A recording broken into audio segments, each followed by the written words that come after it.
just starting off, how was yesterday's ceremony and just being there and seeing all that? Yeah, obviously a lot of fun seeing a good friend, good teammate going to the Hall of Fame. Pretty cool experience being able to do that. Not something you get to do every year. So really happy for him, his family. Also really cool to see another Red Wing go in there, Pavel. Really cool day. And for this team too, now you guys are facing a long road trip again. How does the mentality work of carrying over the good parts of that last game for you guys? Yeah, I mean, I think it's sort of the same throughout the whole year. You try and take the good pieces of your game, move them forward, advance sort of the things that you're struggling in, improve those in practice, and take them to a game.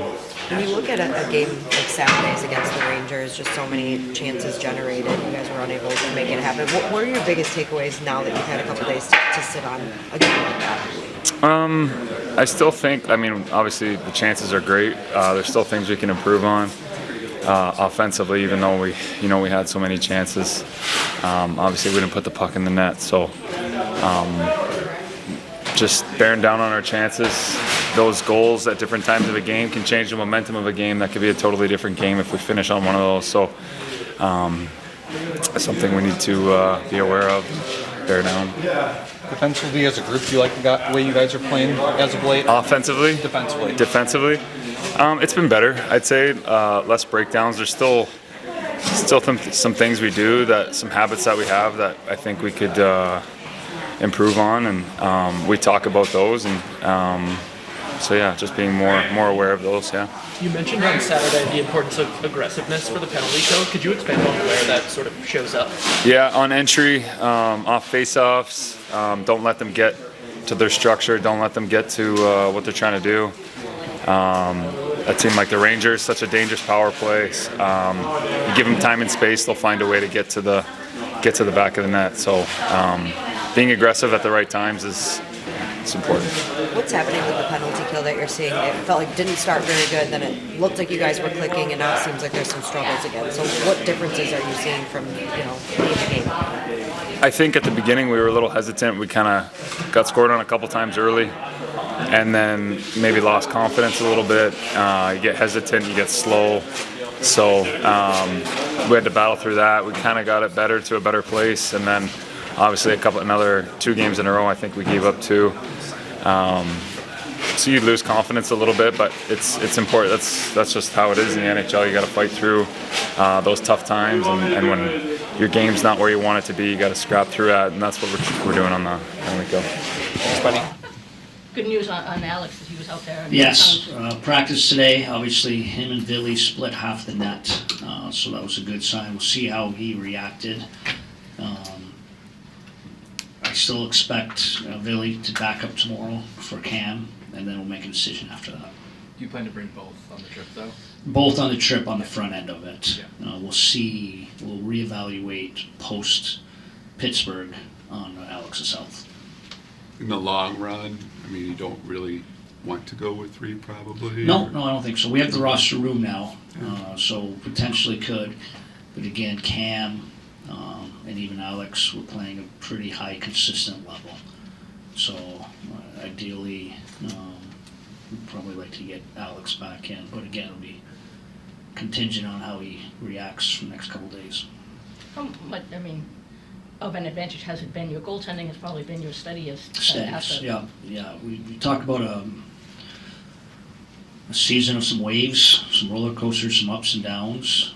Just look no further than 2-game win streak. We beat Chicago, and we're feeling pretty good about ourselves, and then we lose 2 in a row. But the one consistency and all that's probably been our goaltending. The one thing, I'll go back to the last 2 games, and maybe a little bit of that frustration after Saturday. The one difference about this one recent 2-game low is the process was much better. So it's just, we're going to be able to replicate that come tomorrow night. How do you get guys to keep with the process when they're not getting? It's a great question. I will say, again, not easy, because it's frustrating. That was my one worry about Saturday's loss, was it's not the frustration of the loss, it's we have to sit on it for 4 to 5 days. and that's hard because the things we asked of them to improve on, we saw some of that obviously in Toronto. We especially saw it Saturday. So it's a message of stay on task, practice, look very similar to where we've been of staying on task. But we got to go out and do it now. Again, it's frustrating on this recent low in that, again, I sound like a broken record, but you see yourself, the process was good, but we didn't get results. We got to turn it into results. So it's a challenge to stick with it. But at the same time, the group, again, is always, since I've been here, pretty good about judging themselves on performance over outcome. Even when we were kind of hanging in there with that 6 and 5 stretch, we knew there were some things in our game we had to improve. So we'll see how it translates tomorrow. Lucas he's racking up assists, but obviously just the one goal. Yep. Much different than the way he ended last year. Is he getting the same type of looks and chances? Probably not the volume on the looks. The other night he probably did, but that was our entire group. It was one of the most high volume night shots, chances for, which he was part of. So I think he probably reflects the rest of our group. A little more puck to the net, a little more body to the net. Even watching that game back the other day, there's still some things we could do around the net a little bit better to improve on some of that offense, and he's probably a reflection of that too.